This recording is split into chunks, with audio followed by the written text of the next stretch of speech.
جگرت پیچیده‌ای بیا جلو بیا اینجا بیا متین بیا جلو که تو دایرکت اکثر هم میپرسن که این سیم کشی بخصوص سیم کشی استارتیه 8 راهنما چجوریه. یعنی ساده تر از این نداریم ولی تا آخر ویدیو با ما همراه باش. ما نمیگم عدد چند در کامنت کو 5 3 و 12 و اینا کسشه الکی فایده نداره.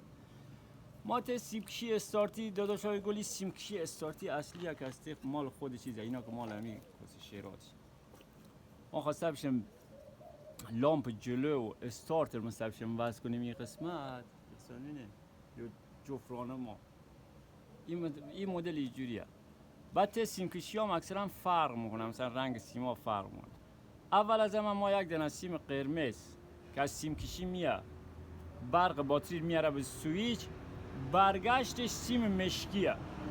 سیم مشکی ما یک دونه از سیم مشکی یا قرمز مدم به زرد خط سفید و مشکی که مرا تو دسته این هم بره چراغ روشن کنه هم بره استارت برگشت و بره سو پایین بالا یک دونه آبی خط سفیده با آبی خط سفید سیمکشی دسته وصل کنه هر دو دسته. بعد برگشتم که اینا دیگه یک دونه آبی داره با سفید دیگه سو پایین بالا با ای انجام میشه. تو چیزم تو قسمت راهنمای همیشه تو سیمکشی سیم آبی کمرنگ یا پررنگ فرق نمیکنه بعضی کمرنگ بعضی پررنگ مال سمت چپ و سیم نارنجی هم مال سمت راسته. این هم طریق نصب کردنش خیلی آسونه. از این قسمتی که از دستمی هم مال راهنمای سیم نارنجی شما به سیم نارنجی که مرا داخل دسته نصب میکنین بعد از یک شم وصل میکنین به راهنما. حالا یک دونه سبز هم داره سبز میم به اتصال وصل میکنین این هم همونجور راهنمایی برام سبز به اتصال آبیش با آبی تو دسته و از این قسمت شما حالا دستش یکم به هم ریخته تره شما خود همی این سیمه برق ما بره هم کلا میاره بی دسته هم بره راهنما هم بره سو پایین بالا.